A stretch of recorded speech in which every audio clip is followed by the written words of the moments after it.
You eat babies. I wonder if Dutch ended up eating Sean's corpse.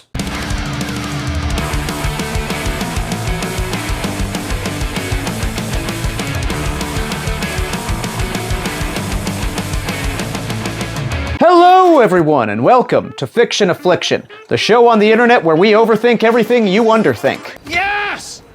Woo! My name is Alec Hamlin and I will be your beautiful host for this show. Dear God, it's beautiful. Beautiful if it was like in terms of golf, where like the lower rating is actually like a good score. And today we are going to be talking about 5 theories from Red Dead Redemption 2. But before we proceed, go ahead and smash that subscribe button like it's Tinder, and also go ahead and hit that notification bell looking button so you can be notified, hence the name, of every time I drop a video, which for Fiction Affliction is every Tuesday, 12 p.m. Pacific time. And now, without further ado, here's 5 theories from Red Dead Redemption we're gonna go ahead and discuss. Number 1. And Abigail, I presume she was able to slip away in time.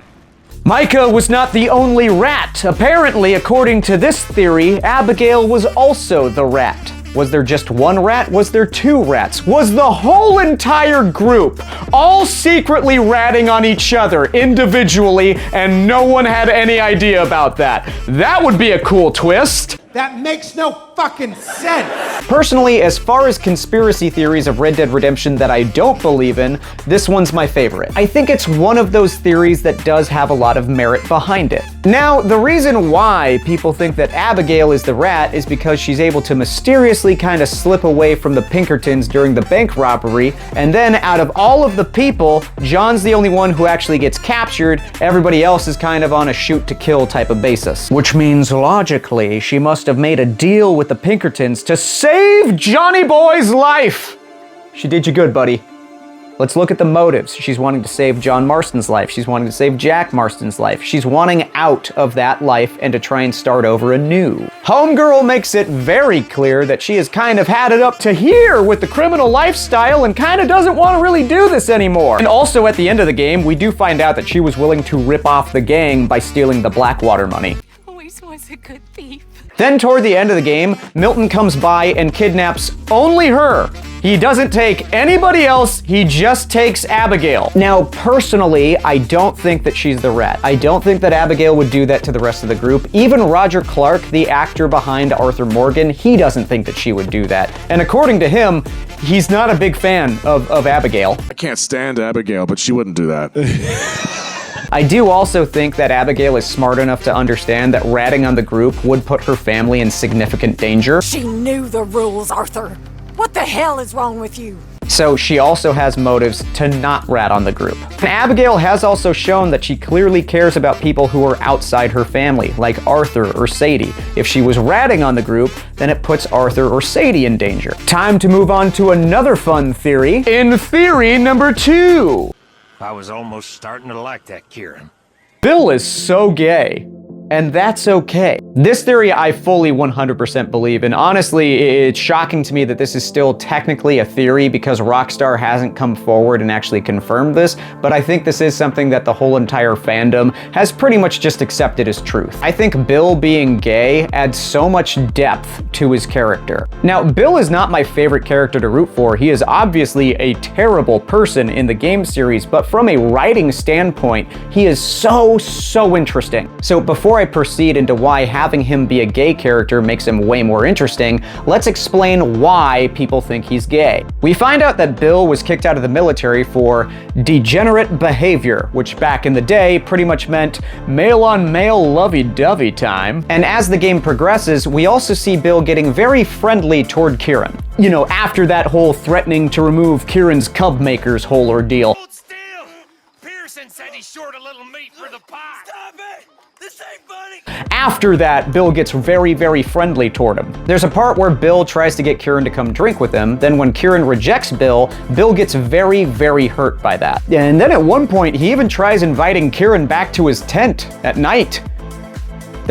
That's pretty clear right there, like what his intentions are. So why does this make him more of an interesting character? Well, because it suggests such an internal struggle that's going on with Bill. Now, I really want to clarify, if you're gay, that's completely fine. However, we all understand that back in that time period, it was not socially acceptable. In fact, it was unfortunately dangerous if you came out as that. And if he is gay in this story, then to me it seems that either A, he doesn't understand these feelings, or B, understands these feelings but is scared by them and is scared what will happen if he acts on them. So how he processes that is violently. And I think that's just Bill trying to battle and suppress his feelings. And I do honestly believe that even in today's day and age, there are still men who try to suppress these types of feelings. They don't understand why they feel this way, and they feel like they'll be less of a man if they act on them. And then they don't know how to process these feelings, so it does come out violently, like Bill. And because of that, I think Bill is a very interesting insight into some men's minds. And also a warning of what suppressing your true you can do. Regardless of what you think of Bill, whether he's a good guy or a bad guy, I think this is a very interesting quality to see, because I do think that some men struggle with this, and I think this is a perspective that we don't see all the time in our film, television, or video games. And I love to see characters struggling with real qualities like this that you don't often see, because it makes them more human. Theory number 3! Dutch. Is Dutch a cannibal? Do you think Dutch is a cannibal? You eat people. Dutch eats people! This one's going all the way back to 2010 when Red Dead Redemption 1 came out. This one's gonna be quick because there's not a whole bunch of evidence to support this theory, but I think it's hilarious, so we're gonna talk about it. So in Red Dead Redemption 1, in the level where you're going after Dutch to finally bring him to an end, you do end up seeing his tent, which does have human bones in it. Where'd he get the human bones from? Why does he have the human bones there? Where'd you get the coconuts? We found them. These are the questions. There are only 2 scenarios that come from this. Either he's eating people and he's got their bones scattered all over his tent, which, hey man, learn to clean up after yourself. Or number 2, he's just got an interior decorator who's all about human bones and is just like, hey, we need a clavicle to hang up above your window. That would be so cool. Which, that's just weird. Or maybe that's just super forward thinking.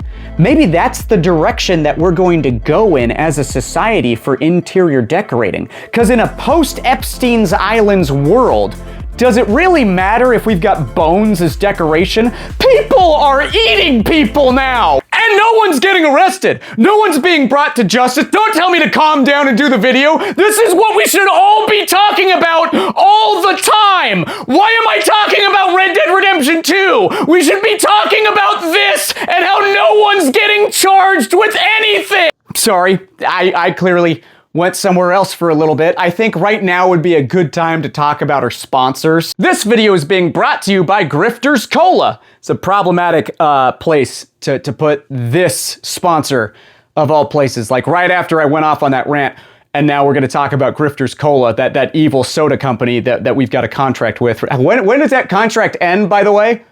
Eternity? Okay, guess we can't really wait them out now, can we? Grifter's Cola will never shut down the sweatshops. Stop asking. How is that their slogan? Like, that doesn't sell their product. Like, how are they in business, and why did we sign a contract with them? Conspiracy theory number 4. Maybe this conspiracy theory about Red Dead Redemption will wind up to be true. Just like how every conspiracy theory in real life is true now. I can't do this. I can't do this. We did it. Hosea, whatever else happens, we did it. I know. Huh. Seems to be kind of a theme here. The theory is that him and Hosea were a little bit closer than friends, and that's why Dutch loses his mind after Hosea passes away. I don't really believe this theory because honestly, that's pretty much the only evidence that supports this theory, is that once Hosea passed away, Dutch ends up going crazy. And I can understand that. I'm sure if you lost your partner, you would go insane too. But I also kind of lost my mind when I had to put my dog down. If I lost my best friend, I would lose my mind as well. So for me, there's not enough evidence to support that. I am open to that idea, but I don't necessarily believe it because there's not enough to support that. Also, I don't think it would be the best look if you have multiple main characters who are gay and they're only villains.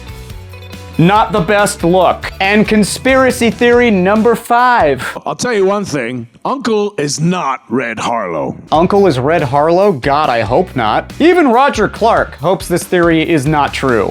Is Uncle's fate the end that we want for Red Harlow? No! So the main reason why people believe this theory is mostly because they're like, hey, they have similar scars, and Uncle carries a red cloth? Huh? Huh? And the thing that most people will point to as the most obvious answer that Uncle is Red Harlow is the fact that he says he was known as the one-shot kid, which is a nickname Red Harlow had. Uncle's an alcoholic and a known liar. First and foremost, Red Harlow is not canonically in the Red Dead Redemption universe. Red Dead Revolver is its own universe. But let's say that Red Harlow is in the Red Dead Redemption universe. Honestly, I think it's just Uncle telling a wild story that's not at all true. Like, Red Harlow deserves so much better than this, right? Please don't let him be Uncle. And there you have it, my little son children. That has been 5 Red Dead Redemption 2 conspiracy theories. I hope you guys liked them. Let me know of other Red Dead Redemption 2 conspiracy theories that I didn't include in this video, because there's definitely a bunch out there. And guys, if you do like my channel, if you like this series of Fiction Affliction, please go ahead and hit the subscribe button. Please hit the bell notification button, because that does help greatly. For more overthinking what people underthink here at Fiction Affliction, we do release every Tuesday at 12 p.m. Pacific time. Well, it's been fun, guys, but now I gotta go and see a gorilla about a lollipop.